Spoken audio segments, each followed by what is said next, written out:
Paano daw gamitin? So, ang tinutukoy ni mami is itong selfie mirror ko na nilalagay ko tuwing gagamitin ko yung back camera ko.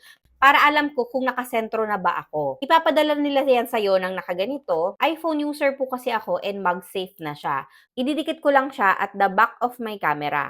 Ngayon, kung sakaling Android user ka, meron po itong libreng magnet. So, ito yon. May kasama siyang libreng ganito. O, dalawa pa pala. Ito yung adhesive. So, ito yung ididikit mo sa sa back ng camera mo. Ito rin, tatanggalin mo itong plastic na to.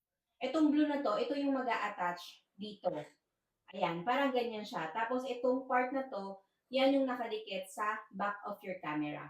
So, every time na gagamitin mo to, attach mo lang. Tapos, pwede mo rin siyang i-detach kung sakaling ayaw mo na gamitin and pwede mo siyang i-attach ulit kasi magnet nga siya.